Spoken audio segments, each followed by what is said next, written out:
Selamat pagi, selamat siang, selamat sore, selamat malam, ibu-ibu dari Dusun Karang maupun kader Posyandu di Dusun Karang. Perkenalkan, nama saya Jenny Gloria Larope. Saya mahasiswi Fakultas Kedokteran Universitas Kristen Duta Wacana yang saat ini sedang mengikuti program KKN reguler di Dusun Karang. Hari ini saya akan membawakan topik mengenai gizi balita dan pola hidup bersih dan sehat di rumah tangga. Mungkin topik ini akan sebagai pengantar maupun pengenalan tentang gizi balita dan pola hidup bersih dan sehat di rumah tangga. Apa sih peranan gizi yang baik bagi anak? Jadi gizi yang baik akan membantu membuat berat badan normal. Berat badan normal berarti sehat tandanya. Lalu yang kedua, tubuh tidak mudah terkena penyakit infeksi. Yang ketiga, gizi yang baik akan membantu pertumbuhan normal serta perkembangan fisik dan kecerdasan bayi, anak-anak, dan semua kelompok umur. Dan yang keempat adalah untuk menjaga produktif. Jadi menjaga produktivitas, anak-anak menjadi produktif. Karena dengan gizi yang baik, anak-anak menjadi aktif untuk melakukan kegiatan sesuai dengan kelompok usianya. Bayi baru lahir sampai 6 bulan. Seperti yang kita tahu, inisiasi menyusui dini akan dilakukan bagi bayi yang baru lahir. Jadi, ASI yang pertama kali keluar, atau biasanya namanya kolostrum, yang biasanya berwarna kekuningan, itu masih mengandung kekebalan tubuh dari ibu. Jadi, itu harus diberikan pada bayi yang baru lahir. Karena biasanya ada beberapa yang membuang ASI pertamanya, padahal ASI yang pertama kali keluar itu sangat baik untuk bayi. Lalu, berikan ASI saja sampai usia 6 bulan. Jadi ASI eksklusif namanya. Jadi dari bayi baru lahir sampai bayi usia 6 bulan hanya diberikan ASI. Jadi tidak ada makanan tambahan ataupun minuman tambahan. Seperti itu.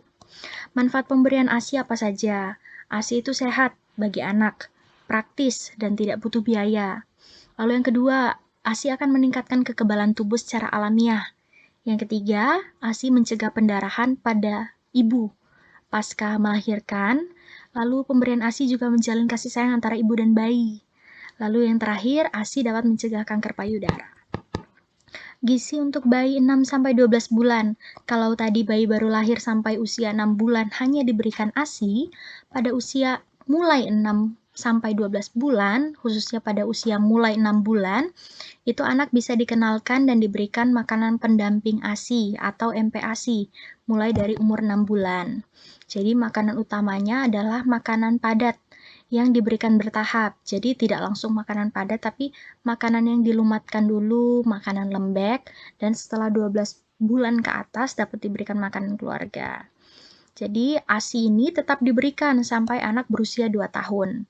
Yang sampai 6 bulan tadi apa? Itu hanyalah ASI eksklusif. Jadi dari bayi baru lahir sampai bayi 6 bulan hanya diberikan ASI tanpa ada makanan atau minuman lain.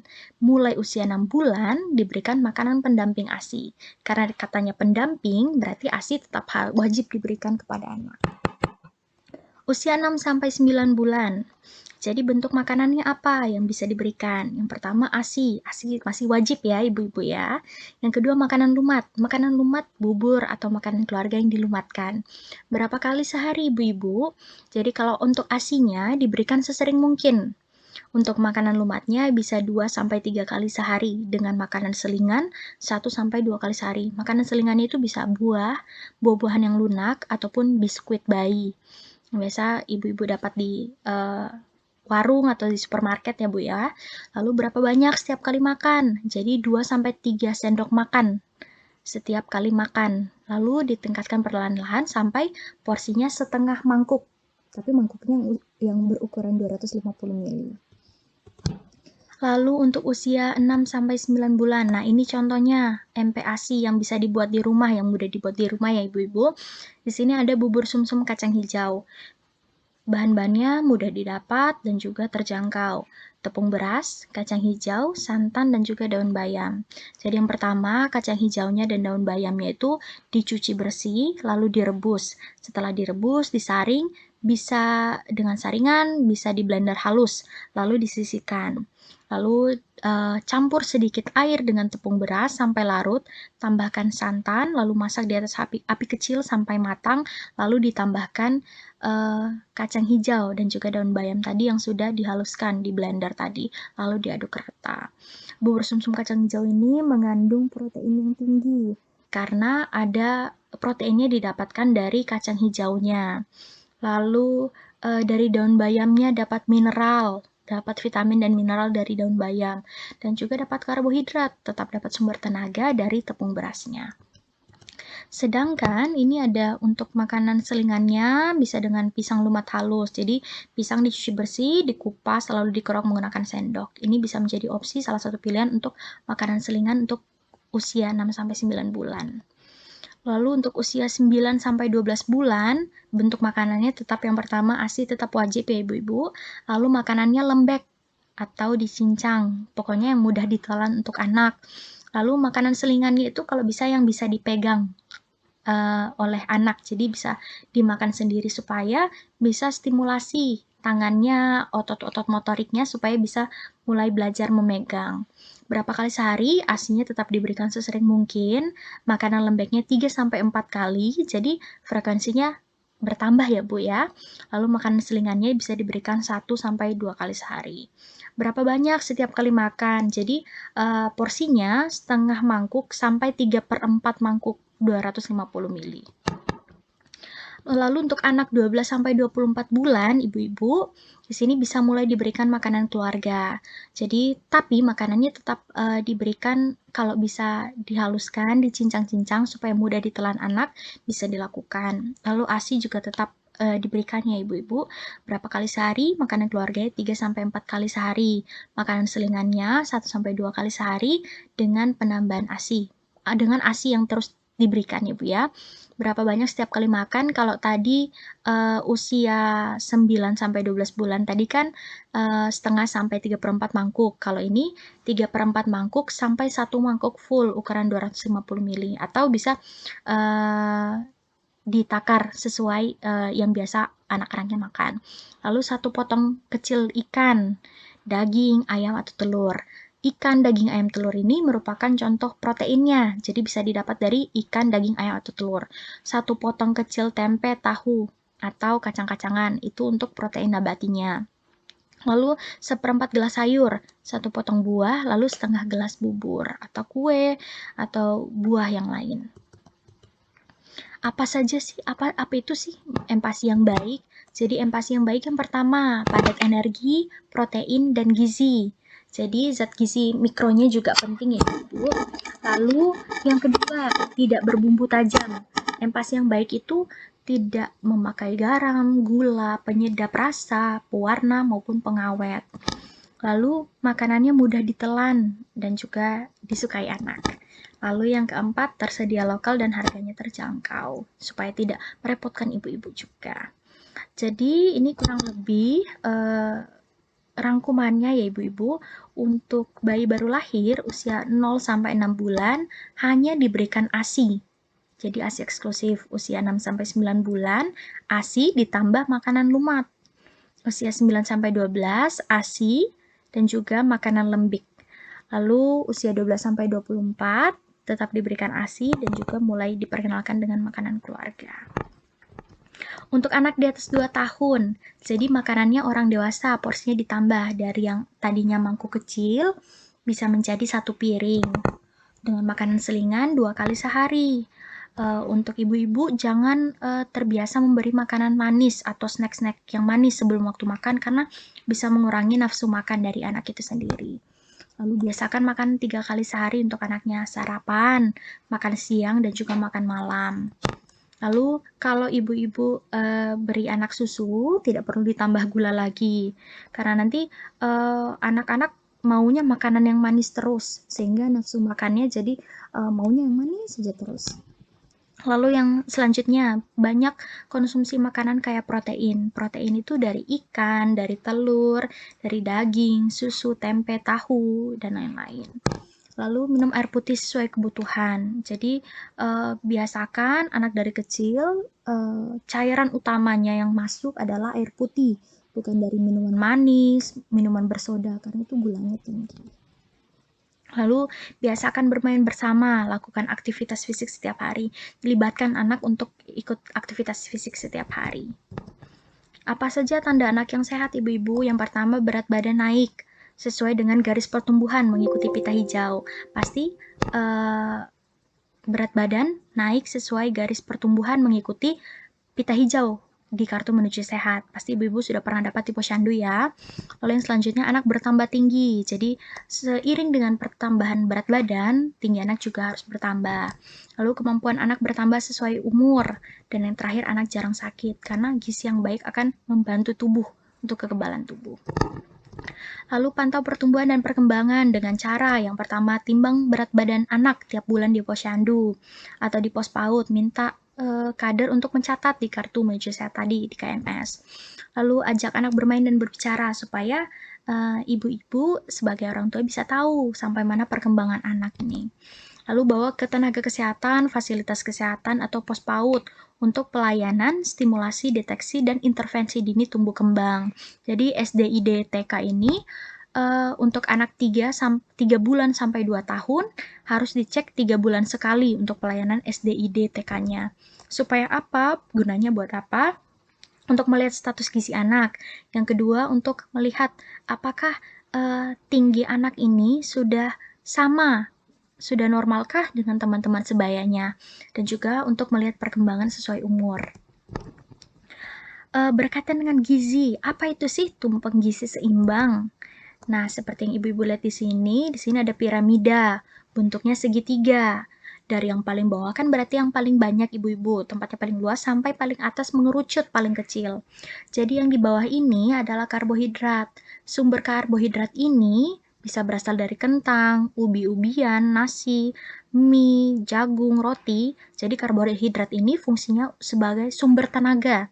Kita melakukan aktivitas sehari-hari butuh tenaga. Nah, sumbernya dari karbohidrat ini. Lalu yang kedua, di atasnya adalah sayur-sayur dan buah-buahan. Jadi mengandung vitamin dan mineral yang bagus buat mata, buat kulit. Jadi vitamin dan mineral ini sebagai zat pengatur dalam tubuh kita. Lalu yang di atasnya lagi ada protein. Protein itu ada 2, ibu-ibu. Jadi protein hewani dan protein nabati. Kalau protein hewani berarti berasal dari hewan. Ikan, daging ayam, daging sapi, dan sebagainya macamnya. Susu juga. Lalu protein nabati itu berasal dari tumbuhan, yang berarti kacang-kacangan, kedelai, tahu tempe. Itu termasuk dari dalam protein nabati.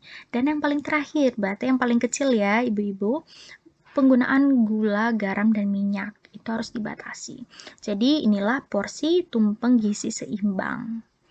Dan juga dibarengi dengan air putih secukupnya buat anak dan maupun buat orang tua.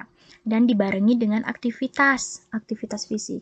Aktivitas fisik tidak harus lari-lari, harus bersepeda setiap hari, tapi bisa menyapu, mengepel, dan lain-lain. Itu termasuk aktivitas fisik. Untuk anak-anak, ya bisa diajak mungkin sesuai kelompok umurnya, bermain bola, atau bermain voli, bermain badminton, bermain bersama teman-teman sebayanya. Lalu mencuci tangan dengan air bersih dan sabun. Jadi menerapkan pola hidup bersih dan sehat.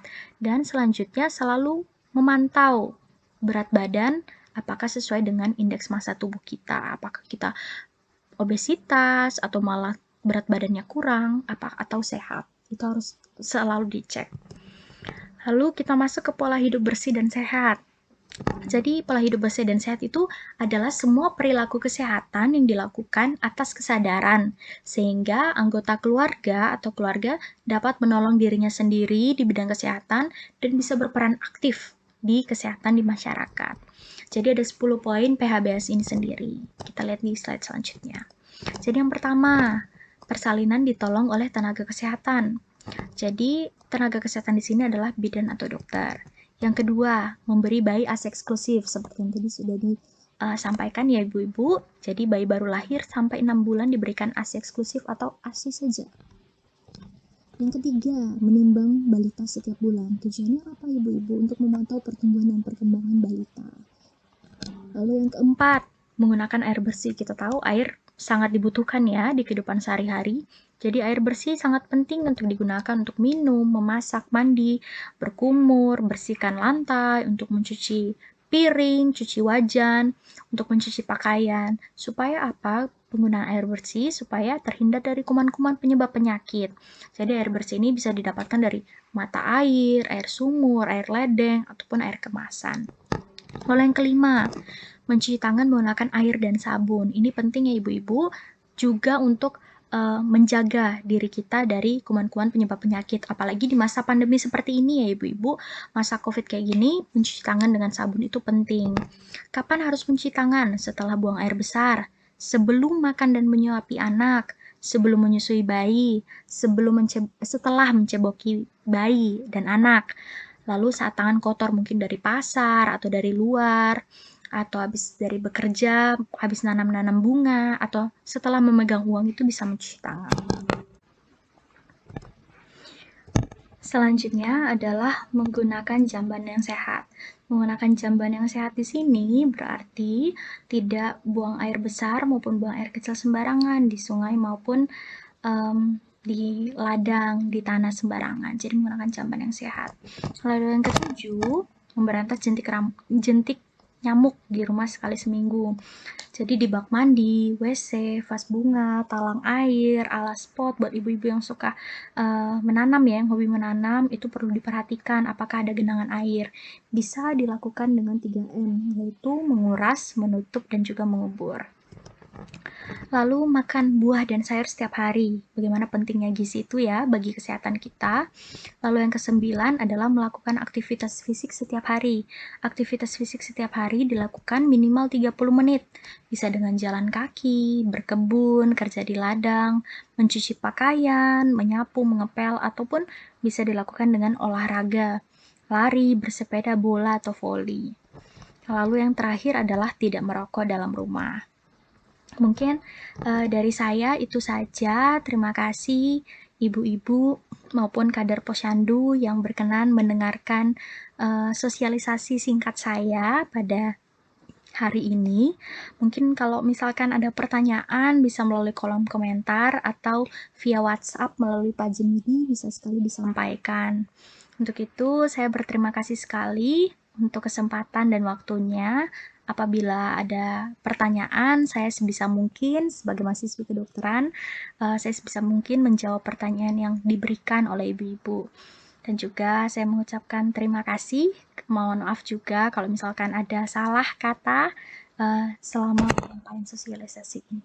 Terima kasih, sehat selalu untuk ibu-ibu dan juga anak-anak. Terima kasih.